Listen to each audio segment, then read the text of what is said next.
जय हिंद दोस्तों। आज मैं आपको स्टडी से जुड़ी एक ऐसी मोटिवेशनल स्टोरी सुनाऊंगी जिसे सुनने के बाद स्टडीज़ को लेकर आपकी राय बिल्कुल बदल जाएगी। पढ़ाई और किताबें, जिसका नाम सुनकर ही बहुत सारे स्टूडेंट्स प्रेशर में आ जाते हैं।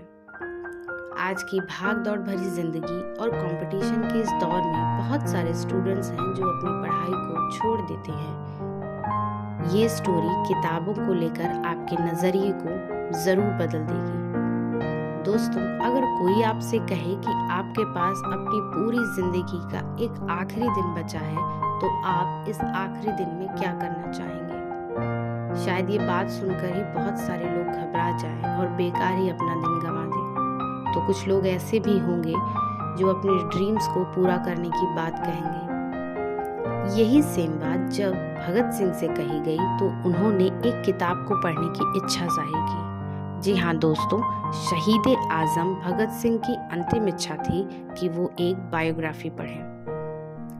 ऐसे तो दुनिया भर में बहुत से बुद्धिजीवी पाए गए हैं जिन्हें किताबों से बहुत लगाव रहा है, लेकिन अध्ययनशीलता का ऐसा उदाहरण ना किसी ने देखा और ना ही सुना कि मौत सर पर खड़ी हो और हाथों में किताब हो।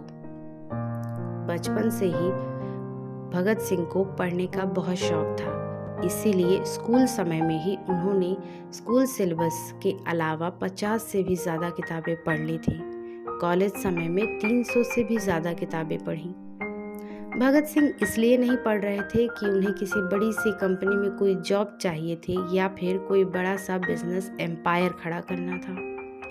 भगत सिंह का एकमात्र सपना देश की आज़ादी थी।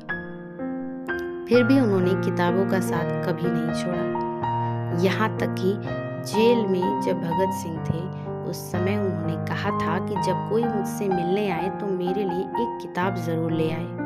भगत सिंह ने जेल में रहकर भी 300 से भी ज़्यादा किताबें पढ़ी और 4000 से ज़्यादा लेख लिखे।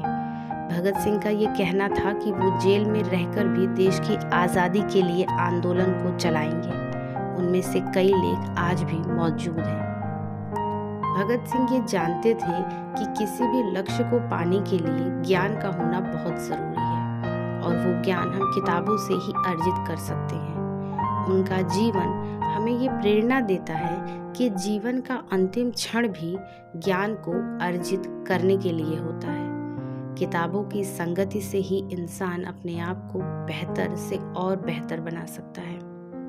भगत सिंह का पूरा जीवन सिर्फ और सिर्फ प्रेरणा से भरा हुआ है। इसीलिए आज 90 साल के बाद भी हम भगत सिंह और किताबों से उनके प्रेम को याद करते हैं और मोटिवेशन के रूप में देखते हैं। उनके जीवन से ज़्यादा संघर्षपूर्ण जीवन शायद ही आज हमारा है, क्योंकि उनका सपना हम सब से बहुत बड़ा और ऊंचा था, देश की आज़ादी का। बावजूद इसके उन्होंने किताबों की संगत को कभी नहीं छोड़ा।